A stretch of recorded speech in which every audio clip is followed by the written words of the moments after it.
Hi, I'm Jim Gordon. And I'm Lita Leapins. And welcome to another edition of Our City Tonight. Well, we're here at Hubcast Studios where we start all of our new episodes. That's right, Lita, and we got a jam-packed episode, so let's get right to Our City Tonight.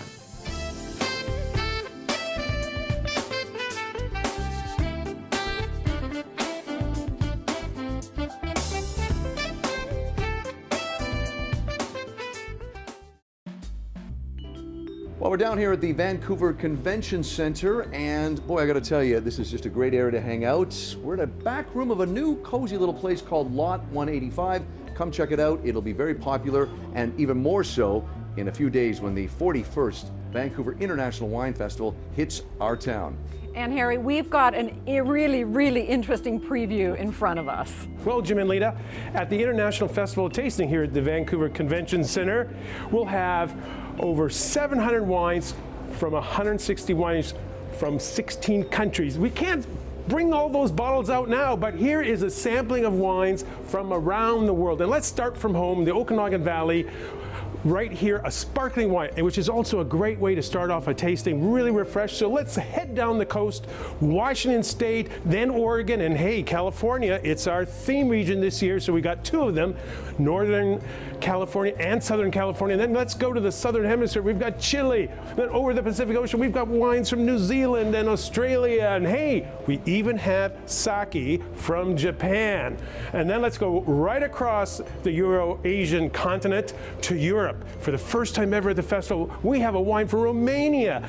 And we have 4 wineries from Croatia. We've got wine from Germany. And oh my goodness, there's wine from Italy, Spain, Portugal. Then let's go right across the Atlantic Ocean, right to the other part of the country. Yes, Canada makes wines from one coast to the other, including wines from the Annapolis Valley, Nova Scotia, and also from the Great Lakes, of course. We have wine from Ontario, and then boom, right around the world, we're back home again, Okanagan Valley, and here, all these wines at the International Festival Tasting, at the Vancouver International Wine Festival.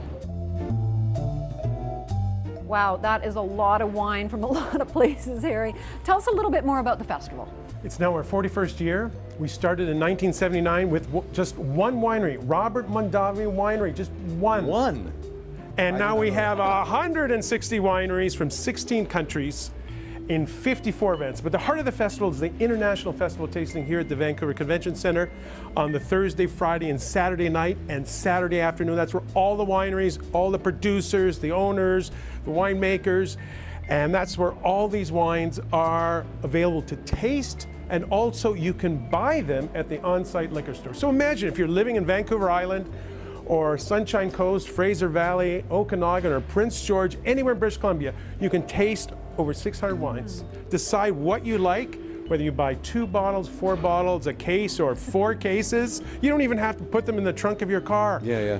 BC liquor stores will ship any wines you purchase to your nearest BC liquor store anywhere in British Columbia. So you can just leave hands-free, go check out the great restaurants in downtown Vancouver, have a great time in Vancouver the first weekend of March. And Harry, where can people find out more information, your website, that kind of stuff, if they want to join us this year? vanwinefest.ca. That's your portal to a good time in Vancouver at the Vancouver International Wine Festival. For a good time, call Harry, right? Well, I'll be on the floor. You can flag me down, and I can give you a hand. Well, you know, one thing you brought up too that a lot of people don't realize is that when you come to the wine festival, you said that the BC liquor stores are on the property. When you see wines, I bought a white last year from Portugal that I'd never had before, and got it maybe 5 minutes after I tasted it. So that's a nice element to have at the festival. It is. Well, we want everyone to have a great time, a safe time, enjoying wine. So we encourage people to stay in a hotel. Why go home? Right. Have those wines shipped to your local liquor store. If you need a ride home, we also have complimentary transit tickets. Oh, brilliant. Well, you really are right about the world of wine is here. Yes, and so make a weekend of it. We have lunches on the Saturday, we have seminars. Enjoy wine culture. You know what? Have a date with wine, and you'll love wine even more afterwards.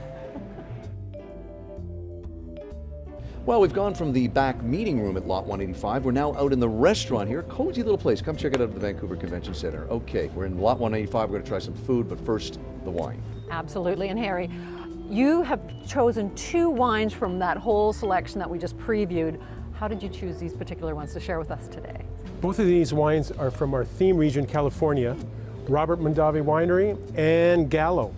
And what's remarkable about these two wines is that Robert Mondavi Winery, which is the white wine, we're having a Fumé Blanc, that is the winery that started the whole wine festival 40 years ago. Just one winery.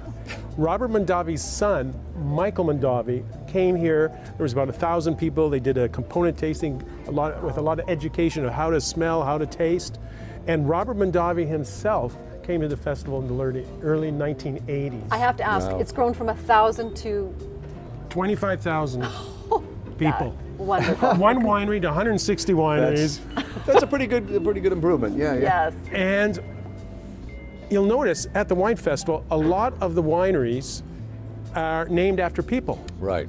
And when you come to the Vancouver International Wine Festival, we require that an owner or a winemaker or someone senior from the winery has to be here. And often the person's name that you're talking to is on the label. And Gina Gallo is coming to this year's wine festival. Very nice. So not only can you can find out about wine, but you can talk to the person who made the wine themselves. Very cool. Well, we are going to sip the white, and I know we're going to move on to the Gallo in a second so that we can judge Gina Gallo.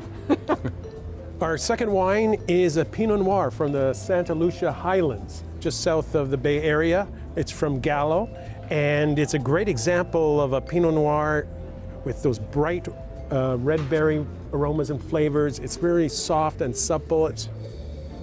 It is a joy to smell and taste.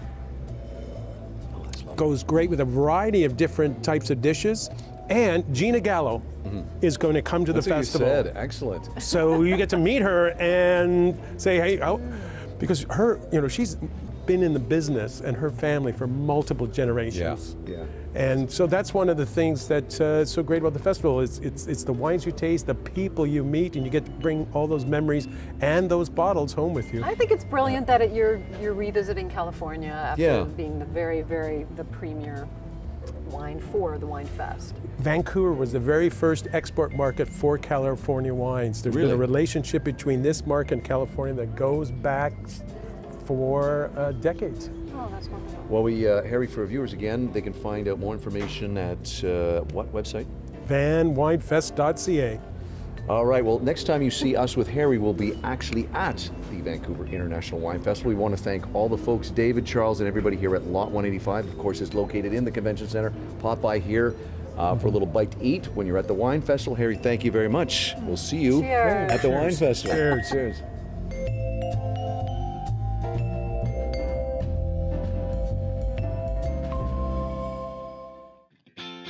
Closed captioning for this episode of Our City Tonight provided by Pure Maple Water, your pure and natural hydration source. Well, we're back at one of our favorite, I'll call it drinking and eating establishments here in Vancouver. Here at the Hyatt Regency in Vancouver at Grain Tasting Bar, where we have filmed our show before. This time we're not talking about food and drink. This time we're talking about a very cool group called the Nasty Women Comedy Group, I guess we could say, yeah? Yeah, okay. yeah. I'm calling it that. I don't care what they say. I am joined by Jenny Roubaix and Ray Lynn Carson. Guys, welcome. Thank you. And let's talk now, for people that don't know of you, have not been to one of your shows, talk about what they can expect when they come to one of your shows. And you guys are at the Biltmore quite often. We'll tell you about a gig they got coming up. Yeah, so we have our monthly show at the Biltmore Cabaret, which is an absolute delight of a venue. Yep. But yeah, what you can expect, 10 awesome women supporting the heck out of each other and making you laugh until your pants pop off. So it's an improv comedy show, Yeah, yeah. so everything's really made up on the spot and with suggestions from the audience. I was going to say, is it one of those things where you say, hey, give us something, and then you just take it from there and run with it? Yeah? Yeah. Talk about how Nasty Women came together, because there are 12 of you in the group? 10. 10. 10, Okay. yeah. How did you guys all come together? A lot of comedic talent in this town coming together. Yeah, so there was a bunch of talk between what is now the cast about having an all-female group, and then I took the initiative and I was like, we keep talking about it, why don't we actually do this thing? So, luckily everybody said yes, and then here we are like a year and a half later, just killing it. Yeah, having the best time ever. Is there anything that great comedians that I love have often said there's nothing off limits? Is there anything you guys won't touch? I don't know, we all kind of just draw from our own experience and Yeah. just, especially with improv, you kind of just draw on whatever's whatever the scene needs and just go with it. So Yeah, and then there's 10 of us too, right? Yeah. So everyone has their own experience of how they grew up, their day-to-day life. So it's always interesting seeing what they bring to the stage when we're in a little scene. You guys have been in a couple of festivals in the last month. Jenny, yeah, so there's the Smash Comedy Festival. One of the cool things that came about with Nasty Women is a few of the gals took it upon themselves to organize this fest, which is a women in comedy festival. That's inclusive of women, trans, femme, anybody who identifies as a woman. And it's all sketch, improv, stand-up, any kind of thing that makes people laugh is what it is. Excellent. That's always good. And you guys, you mentioned earlier you're at the Biltmore quite often, but you have a big show coming up at the Biltmore Cabaret on February 18th. Yeah. February 18th, yeah. And it's a part of the JFL Northwest Comedy Fest, which is bringing in a bunch of big talent. Yeah, we're actually going to be doing another show during the whole festival as well, throw that out. Okay. which will be 10 speed, which is really fun too. February 22nd. And that's Okay, with and Tom Hill. all this stuff is on your website as well, Yeah. right? You said Yeah. nastywomencomedy.ca. Yes, We're Canadian. Excellent. Okay, Jenny Roubaix and Raylan Carson, part of Nasty Women Comedy, a must-see here in Vancouver. Thank you, guys. Thank you. Jim. Thank you, and thanks to the Hyatt and people here at Grain. Now the camera's off, we can have a beer. Well, we're back here. One of our favorite places is the Medical Rejuvenation Center on Georgia in downtown Vancouver. I'm joined by Dr. Robert Morrell, but he's cool enough to let us call him Dr. Bob, which is great because we're all pals now. Good to see you again, sir. Good to see you. Okay, we're in a time of year. It's a beautiful day outside right now on a winter afternoon. Sunny, rainy, it doesn't matter. We're in a big season right now for dry skin. I think it's something everybody says, yeah, dry skin, I know. Explain what it is medically and technically. Okay, so the idea of dry skin is so important in our business because it's very similar to what aging skin looks like. Right. So water plays a big role metabolically in our body a lot. Like in our cell structure, 95% of our cells are made up out of water. In our skin, 25% of it's made up out of water. And it's very significant in how healthy we are and how healthy our skin is. So a lot of research has been put into how to prevent dry skin. In the wintertime, it's important. In towns Why so bad in the wintertime? Well, in cities like Toronto, Calgary, Halifax, everything east of Chilliwack, there's less rain in the air, and with less rain there's less hydration, it's dry, and that dry acts as a sponge to take water out of our skin. Right. And so in those cities, they have a big problem with moisture in their skin and how healthy their skin is all year round. In Vancouver, you know, you think we get rain every day. Why would we have an issue with dry skin? Well, it goes like this, is that on the rainy days, it's true. The humidity in the air is fine. We don't have to worry. But on days when it's cool, anything below 9 degrees, it's important that you're going to be losing water and you have to take the precautions that are required. If you do get dry skin, what does it look like? It looks like flaky, tired, itchy. Yeah. If you find you're itching your legs together, it's, you know, probably your skin is dehydrated in your legs. And so anything you can do to hydrate skin, the upper part of your skin, the better it is, the healthier your skin, the better you are. What can you do to hydrate and keep your skin from getting dry? Well, hydration in Vancouver is a big thing, not on the outside, but on the inside. So when it's cold out, we all turn our heat on in our house. The heat dries out and it dries out our skin. So that's the dried skin effect. Or in the wintertime when it's cool, we all get up in the morning and we take longer showers. Longer, hotter, more enjoyable showers because it's cool at night in our bed. Or we lather up once or twice. And all of that takes away our protective oils and produces increasing loss of water from our skin. And the final part is when we get out of the tub, or the shower, nothing feels better than to really scrub down your skin and make it feel great. Wrong. It doesn't feel great. It's not good for you. It takes away your oils. And so the whole part of understanding why we get dehydrated in the winter is understanding all the mechanisms that are involved. That's the same ones involved for aging. So hydration is a really big factor. We should hydrate ourselves with water. Like every day, 8 glasses. And you think, well, if we get dry, why don't we just drink more water. Yeah. It doesn't go like that, because the person that drinks 8 glasses or a person that drinks 15 glasses doesn't have more water in his skin. Your kidneys look after that extra water. And so your 8 glasses are about your maximum. It doesn't help to drink more and more I've read water. that lately. There's been a lot of talk about Yeah. that, but you don't need to have more than 8. That's it. And more is not better. Less is better, as my patients always say. And it's the truth. So the one thing you can do is make sure you do get your 8. And you're not taking any diuretics like coffee, because coffee is a diuretic. And with coffee, it's a good stimulant. You wake up, you're ready to go, your muscles are good. But out goes the 8 glasses you just drank. And so balance it out. If you're drinking more coffee, increase the amount of water intake. So that's number 1. Number 2 is you know your skin's going to be drier, so don't take those long hot showers. They feel good. It should be a quick 3-minute ice cold shower in the morning. Not quite. Well, I can pretty much guarantee you that's not going to happen in my existence. But you should have a cool shower. Okay, a cool shower. Cool shower. Right. Short in duration, 3-4 minutes. You get in, you shower, you lather up once, you get out, you pat dry. Pat dry, okay. And not rub dry. And then within 3 minutes of getting out, putting on a type of moisturizer that gets absorbed, even while your skin is still a bit damp. Right. And that's the ideal time to do it. And so that's the time to start putting on moisturizers. In a few minutes, we'll go into what part of moisturizing really works. But those are some of the mechanical things you can do that helps it. Or going to the office, like our office here, we don't have a humidifier here. And so by the end of today, all of us have lost a lot of water from our skin. We're a little bit tired, we're a little bit run down, and that's not because we all work so hard, that's because the water in our skin is a bit less. Yes. And so when you go home, you should drink your water.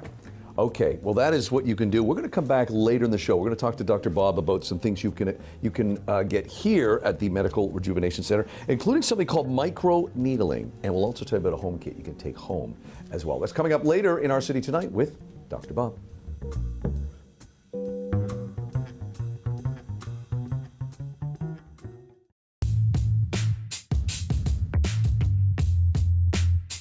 Well, it's always great when one of our guest experts suggests where we film, and that is the case here. We are up on Cambie Street at a wonderful, cozy, fantastic restaurant called Sorella, and our guest expert who recommended is Matt from Team Kerr. We're here to talk about some real estate in our Inside Real Estate segment. Matt, food is great. We'll get into that later, but we're talking real estate to start things off. Absolutely, and given the current atmosphere in Vancouver, I mean, Vancouver is always a hot topic for real estate, so we're really glad you're here. Really, now, is it a good time to buy in Vancouver? Well, that's a great question, and I am looking forward to getting into the food, so we'll get through this as fast as possible. But it's a very individual question to be answered. It's the market right now is a very tumultuous, interesting sort of market. So in terms of buying, it really depends on your personal situation. However, the buying opportunities out there right now are getting bigger and better as we go forward, and we'll probably see through this first quarter, maybe the second quarter, we'll see those opportunities to reveal themselves even stronger. So there could be more options for the buyers out there as we go forward. And Matt, maybe getting a little more specific on Lita's question, can you maybe explain to our viewers the difference, say, between someone who's buying to, say, move in, or someone who's buying as an investment? Yeah, so okay, so there's a couple of things there. It's a two-ended question there. So in terms of opportunity for your home, so right now, for example, we've seen the houses be in a buyer's market actually for a very long time, and depending where you are, even in some cases a balanced market. But the condos, relatively speaking, have not been. They've just started to slowly descend over the last few months, which gives some more opportunity. Now, here's the opportunity that some people are missing, is that you can sell a condo a lot easier than you can sell a house right now. Right. So to bridge the gap to get up into a house, this is a perfect opportunity. It's probably the first time in my career that I can think that this has actually happened. So now, so that's a good opportunity one right there, now going to an investment. Mm-hmm. The rents are still quite high in Vancouver. They doesn't look like, especially for the one-bedroom studios and some of the two-bedroom condos, they're going down anytime soon. Oh. They're regulated but not going down. Right. The rents are gradually creeping up, but the real estate is starting to come down. So in specific pockets, you can find those investment opportunities. If you're looking for them, that would be a cash flow, long-term hold property. Long-term, you're saying that's the key phrase, right? The key phrase in that one. I will say this, in my opinion, that the flipping, buying a condo, renovating and flipping, that's pretty tough. That's needle in a haystack stuff right now. And sorry to interrupt you, but because that was a big controversy 3-4 years ago, the flipping, how long do you need to own a place before you can turn around and try to sell it? Well, a year. A year, Yeah, okay, good. and you really should be in it. You should be living in it. Yeah, If you're yeah. going to do it as a flip. Now, in terms of supplying housing, you can turn it into a rental right away. But this is where like a real estate expert comes in handy, because you need someone who's going to be able to analyze those numbers to ensure that you're not paying into an investment in order to keep it. Which Right. some people that I find with our team, that they call on us to help them analyze property. So it's a bit of an art there. And in Vancouver, it's been really tough to get and find those gems until recently. Now they're starting to come up. They're starting to find their way and reveal themselves. They're like dark grains of sand in the white beach. Really? You find those babies and you can get on them. Yeah. Perfect. Well, can you, as we just wrap up here, give us a couple tips on somebody, say they are buying, but they don't want to put a whole bunch of money into their property. What can they do to add value? A couple tips from you guys to increase the value before they sell. Oh, to increase the value as they sell. Okay, great. Rule of thumb: declutter, clean. Rule of thumb.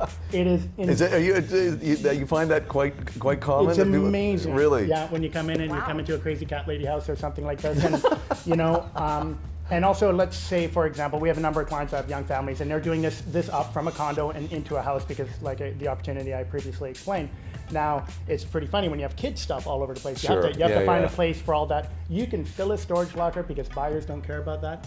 Okay. Yeah. But make sure your place is decluttered and clean. Now, in terms of adding value, actual dollar in, dollar out sort of value, paint, clean, and consider staging. Wow, that's good, Yeah. because that's not going to, take out of their budget, obviously. That's right. They It's wanna not a get huge their- expense. Excellent. To repaint a property.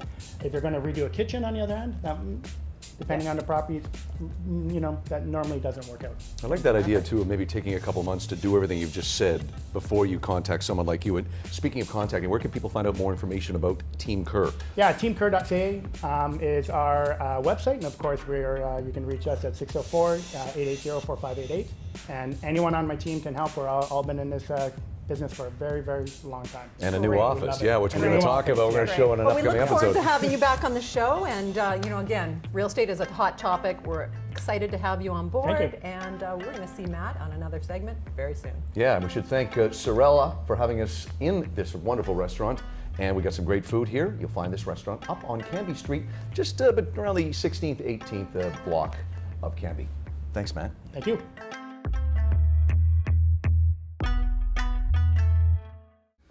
We're back here with Dr. Bob. Dr. Bob, we talked first segment about things you can do to help with dry skin at home, less hot showers. That's never going to happen with me, but I'll try. 8 glass of water, that kind of thing. Let's talk now on some of the things that you offer here. You're going to talk a bit about a few things, but I wanted to lead you into microneedling and HA infusion treatments, which is, I hope I get this right, high hyaluronic acid treatments. Perfect. Oh, I got it right. Okay. Perfect. You take over from here.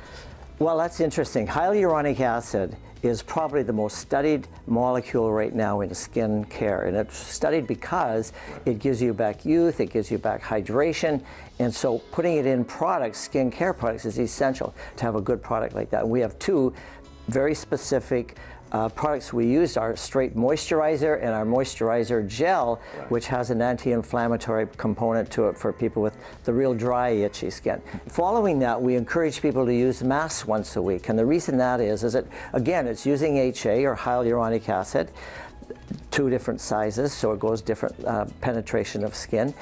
And we get them to use that 2 or 3 times a week. It's left on for half an hour to an hour at night and taken off. The gel is left on the face and it absorbs through the night, and you wake up in the morning with a more plump, softer looking, hydrated skin.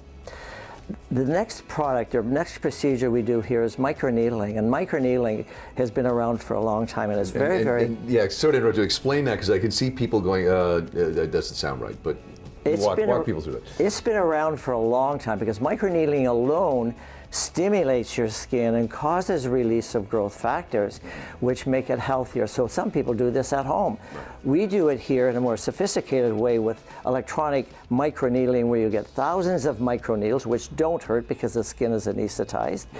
And it's put on, with the microneedling is done after you put on a serum of hyaluronic acid, and it drives the hyaluronic acid into the epidermis and dermis, resulting in a very, very large amount of product being put in the skin, healthier skin, and hydrated skin over the next several weeks or even months. Right. And people use it like for, there's no downtime. I was going to say, so you've got a big event, a big gala you're going to or something on the weekend. There's no downtime. You're not hiding away for 2 days. Right? No, you do it on a Thursday, you're ready for Saturday. Yeah. You know, just in case there's a bit of swelling from the microneedling. But really, it's a procedure where you look great because you have hydration, fuller, less wrinkles, healthier, more reflective skin. You also offer a really great home treatment called the Di Morelli Winter Kit. For these winter months, perfect. Can you walk us through that? Well, we're very proud of that because it has two of our main products that we sell. One is vitamin C, which is a stimulant for cell growth, dermis thickening, healthier skin, which we put on every morning. And one is retinol, which is known as the basic growth factor stimulation for your skin. So both of them are health personified. The third one is the hydrating component, which is our hyaluronic acid.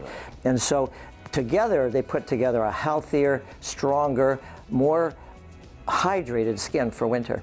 Very nice. And then, of course, when you get into the summer, it's not as much a concern, correct? No, there's two parts of that. The environment does play a big role in how your skin's going to look. If you're in a summer dry area with lots of sunshine, again, you got to go back to your hydration techniques. Yeah, okay. We've got so many more things we're going to talk about. There's some things coming up in future episodes that parents might want to see for their kids. Fill you in more about that coming up later. Always great to talk to you, Dr. Bob. More information on the winter kit. It's Di Morelli, MORELL, as I put my glasses on, I.com. And for more information on Dr. Bob and his fine team here at the Medical Rejuvenation Center, MRCBC.com.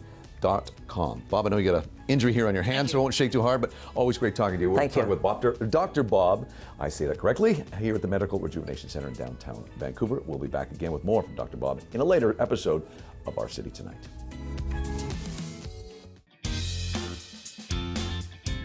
Closed captioning for this episode of Our City Tonight provided by Pure Maple Water, your pure and natural hydration source.